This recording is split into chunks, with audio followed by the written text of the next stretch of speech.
And I think this is going to be an overlap for us because I'm talking about the new PS5 exclusive Astrobot. Um, Yes. so a direct sequel to Astro's Playroom, actually, Yes. where in Astro's Playroom you were inside the PS5 taking a tour of its innards, represented as different things like the cooling system was a snow level and whatnot, Mm-hmm. and there were cameos from different PlayStation characters. Well, I didn't know this, by the way, because in this new Astrobot, I've been getting items from the Gacha machine for bots that don't exist in this game, and it turns out that they updated Astro's Playroom and they put 4 hidden bots in there you can find and rescue that carry over to Astrobot, including like the main character from Returnal and a Gran Turismo driver, and two others. Yes. I actually Uh, found all 4 of those in Astro's Playroom. Right, so they should carry over to Astrobot for you then. They should Yeah. be in your. So I actually have to go back and do that because I didn't. I got the platinum in Astro's Playroom, but I never finished the other stuff that they added in. So like I have the platinum, but I don't have 100% of the trophies. um, Ooh. There's a yeah. whole new level of there's a whole nother level of relics. Okay. Wow. But what Yeah. I do have both the platinum and 100% of the trophies in is the new Astrobot. Some backstory on this, what I would call new PlayStation mascot, quite frankly. I would say Astrobot is the PS5 mascot at this point. Yes. Yeah. I And agree with that statement. and Yeah. yeah, you know, for the PS1 it was like Crash Bandicoot or Parappa the Rapper or Spyro the Dragon, take your Yeah. pick. For PS2 it was Sly Cooper, Ratchet and Clank, Jack and Daxter, take your pick. You Yeah. know. For PS3 it was probably like Kratos or Sackboy or Nathan Drake, take your pick. You know. But for PS5 I really think it's Astrobot. I think that one's pretty definitive.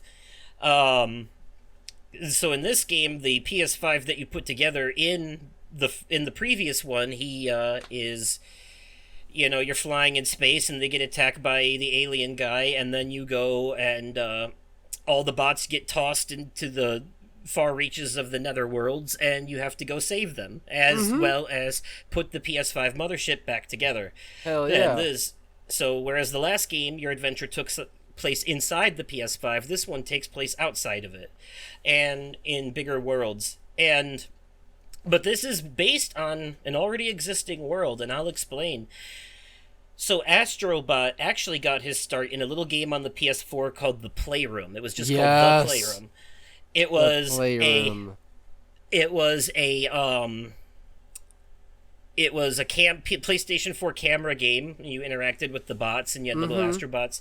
Then they released a VR version called the Playroom VR that was based around Mario Party minigame style multiplayer games. I actually did like a let's play of that with the family during a Halloween slash PSVR release party that I threw a while back, and that was a lot of fun. And then they released a full fledged VR 3D platformer game called Astrobot Rescue Mission, which plays exactly like this one, except it's in VR, and the bots you're rescuing are just regular bots. There's no PlayStation cameos. But it was the beginning Okay. stages of this, because this game did have, the same, collecting coins, platforming, jumping, all the same moves, and all that, and the exact same boss battles, but played differently. Okay. Um, but Astrobot Rescue Mission had all the exact same bosses in it: the gorilla, the octopus, all that. So, um, so yeah, you had all of that, and so this new Astrobot game is basically a combination of Astro's Playroom on the PS5 and Astrobot Rescue Mission on the PSVR. It's a combination of those two things.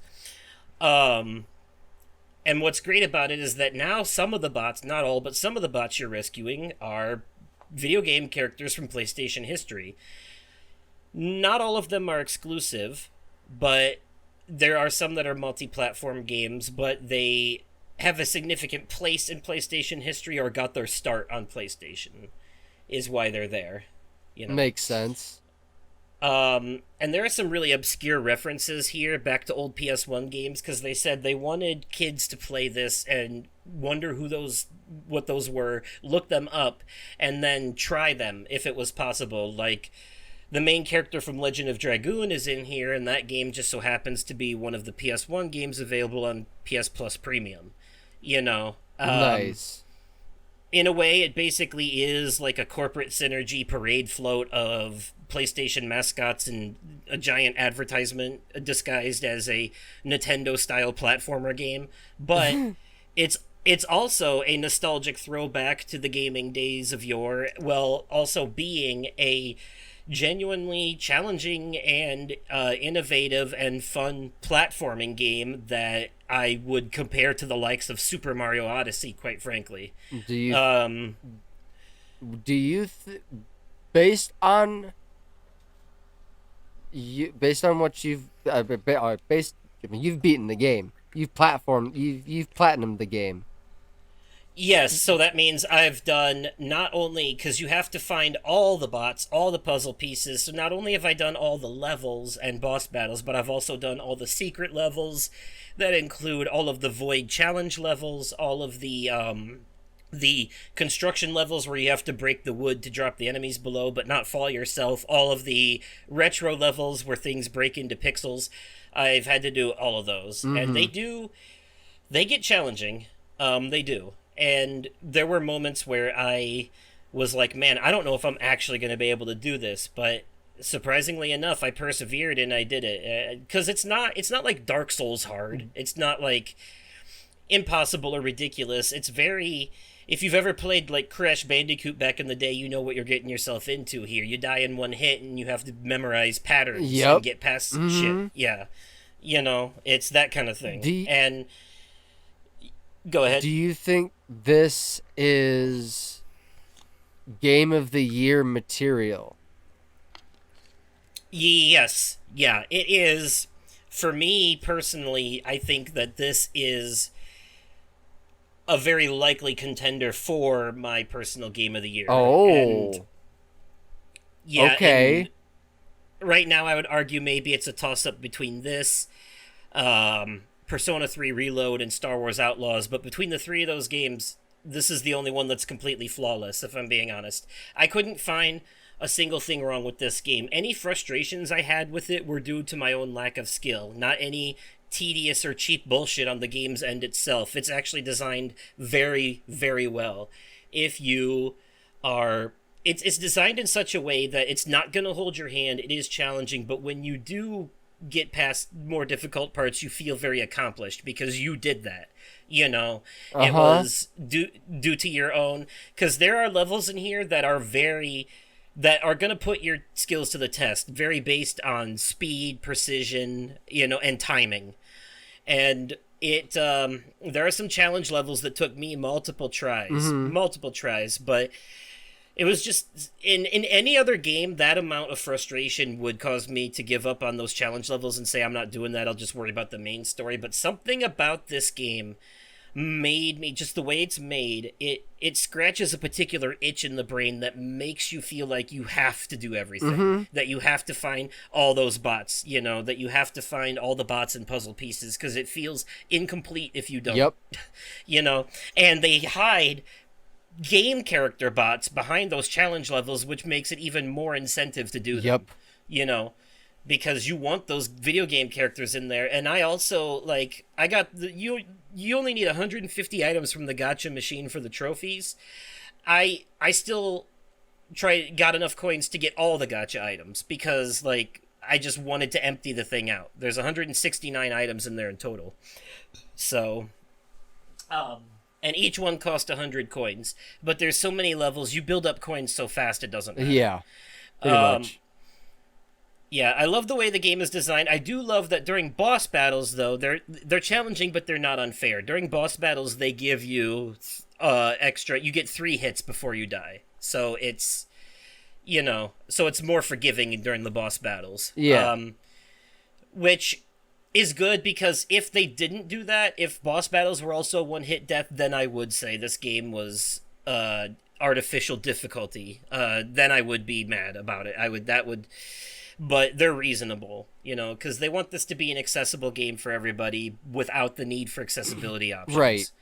Um, but yeah, there are some obscure bots in here, like Motor Tune Grand Prix, Legend of Dragoon. Vib Ribbon was an old rhythm game for the PS1.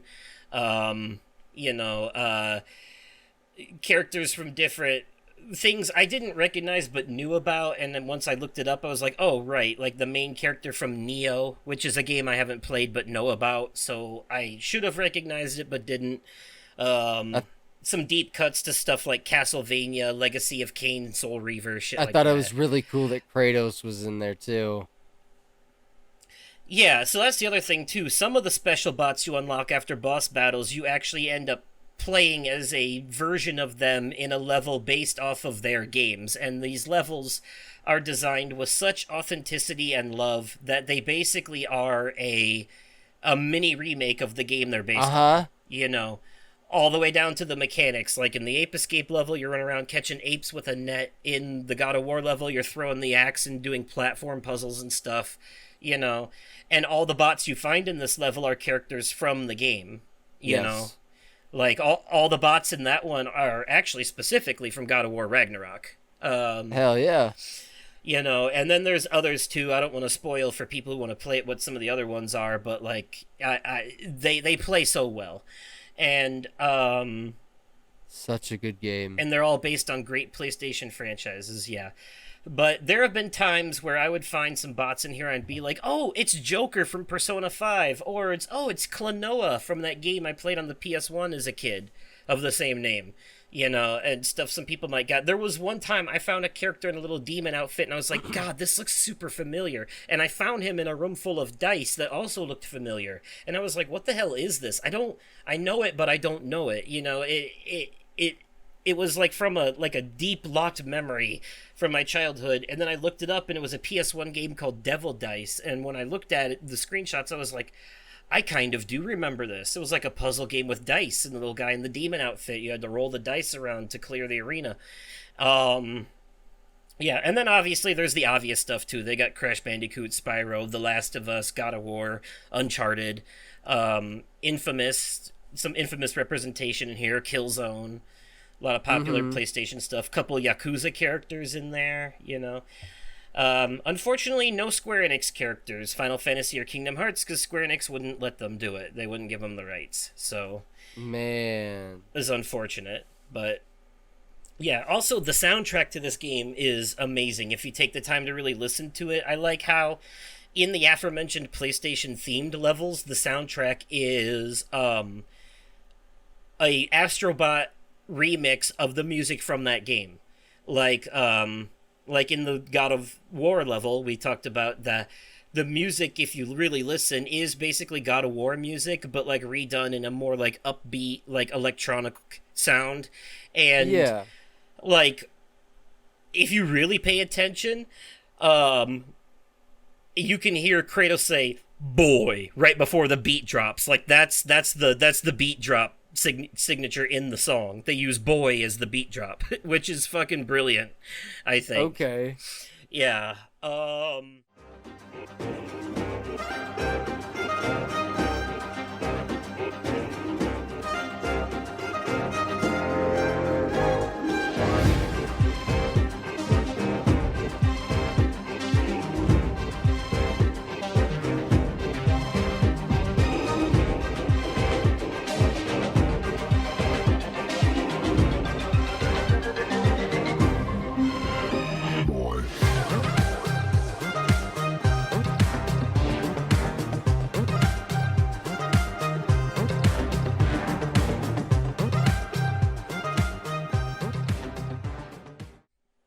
So yeah, just a little touches like that, man. Parappa the Rapper's in here, and the less known sequel to that, Unjammer Lammy.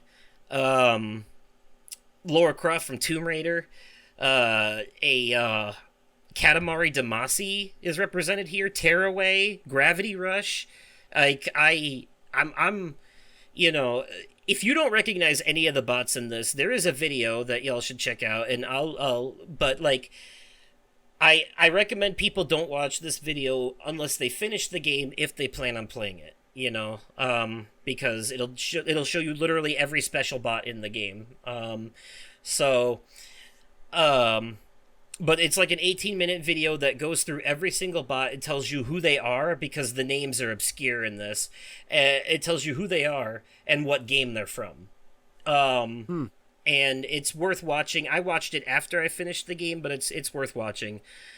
Just to have that knowledge, because there are a couple things in there like, oh shit, I actually do kind of remember that, So yeah, references to Ico and the Last Guardian and Shadow of the Colossus in here, too. Yeah. Um, Okay. Little Big Planet, Stray, the cat from Stray is in here. Uh, Oh, I did see that. yeah. The Shiba Inu spirit from the puzzle game Humanity that came out last year or this year. I can't remember. It was free day one on Plus though.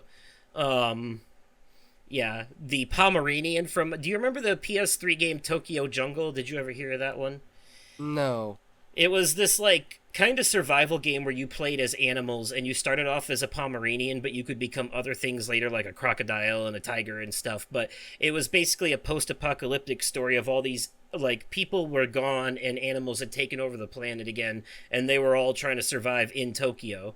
And you start the game off as a Pomeranian dog, and that Pomeranian is one of the bots you can find in this game as well.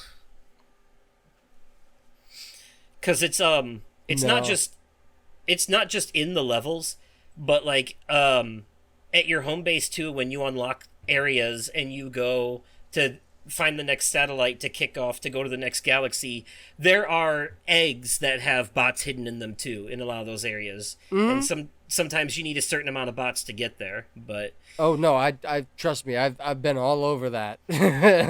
by the way, there's also, for anyone going for the platinum out there, there's a bunch of miscellaneous trophies in this game not related to progress. Like, most of them are you have to find all the bots, you have to fully complete all the galaxies, all the secret galaxy levels, all that stuff, yada yada.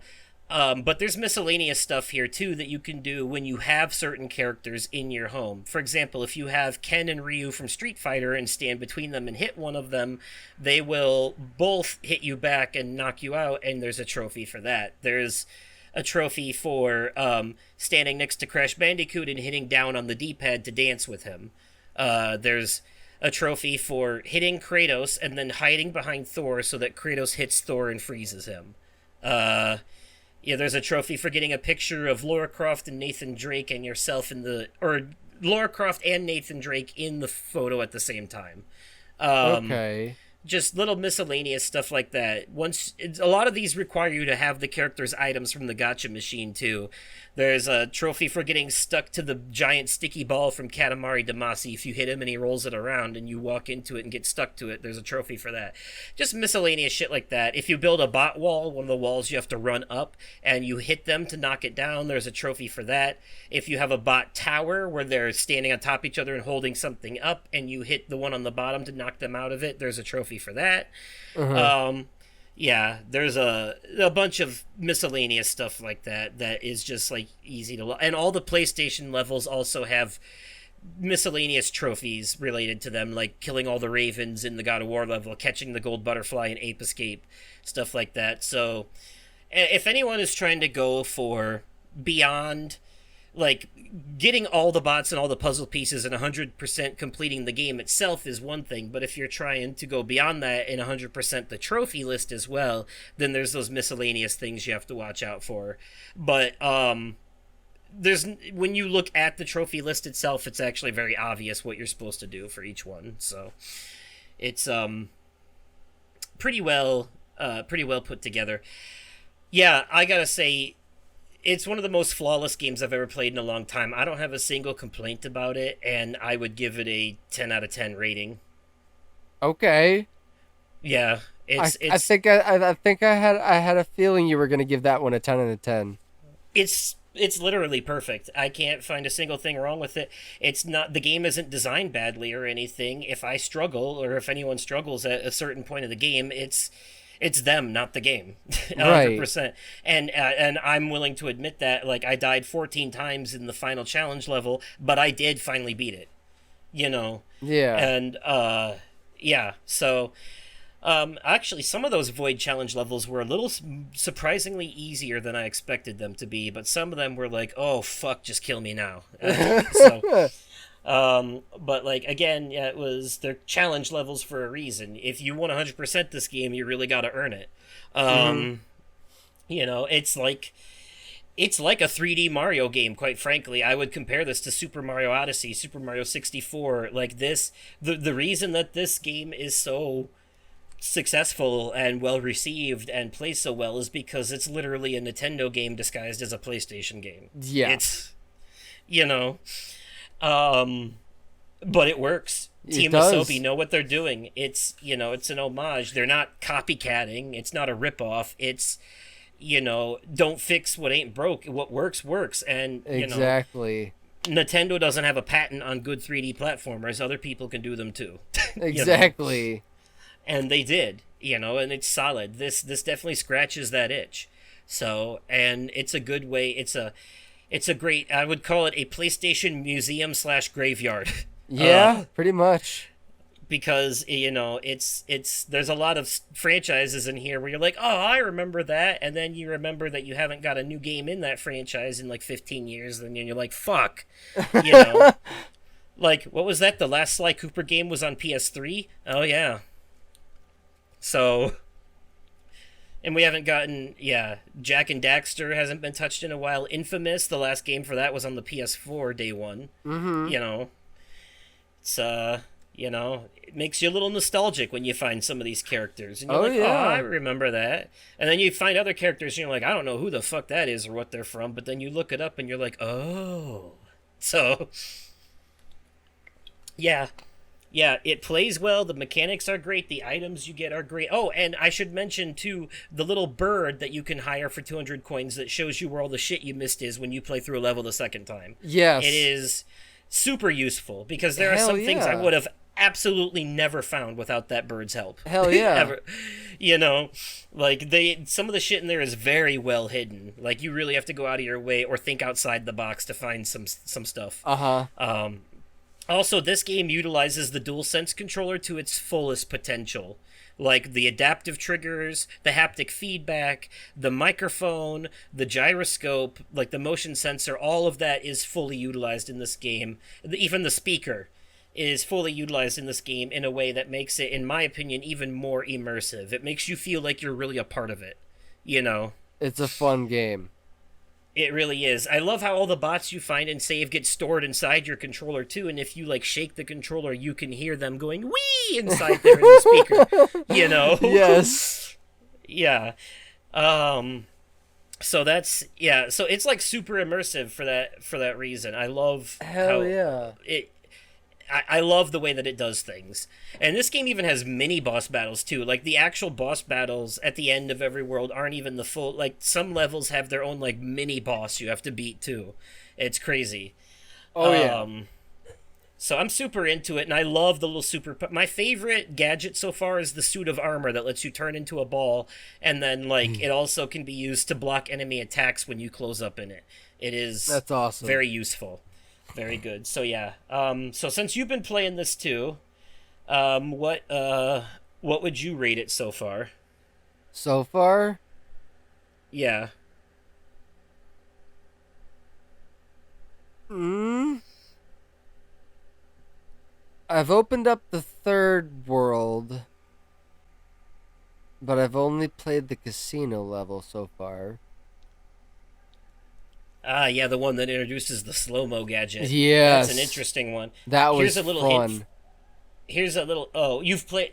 Here's a little hint for you on that casino level. By the way, there's a miscellaneous action in that level that not only gets you one of the bots, but also is trophy related. There's a part where you come up to 4 slots all going at once, and what you're supposed to do is you're supposed to use the slow mo on them so that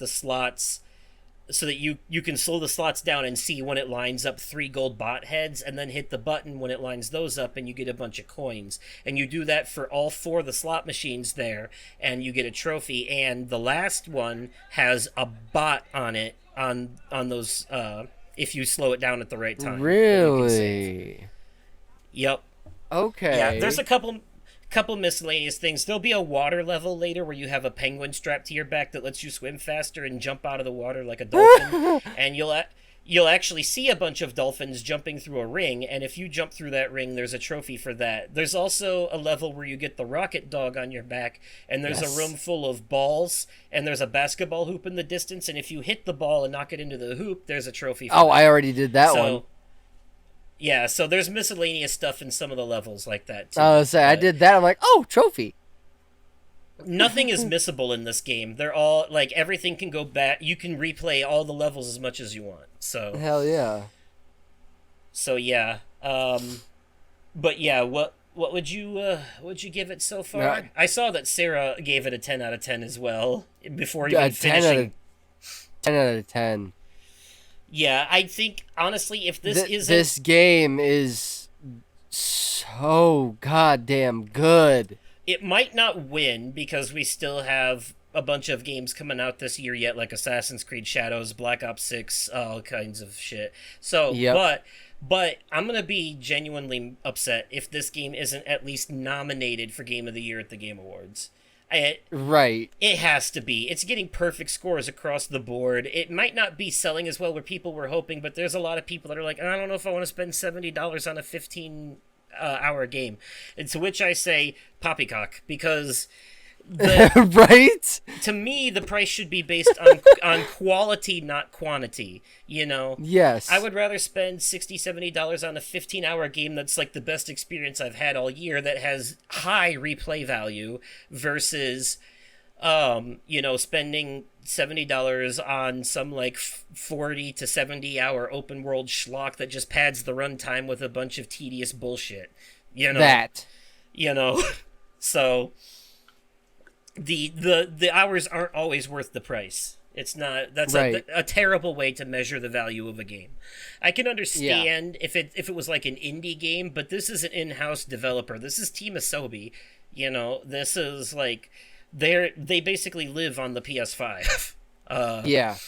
So, yeah, this is. I would call this I would call this an AAA game as far as platformers. Like I said, it's comparable to the best Mario has to offer from his franchise.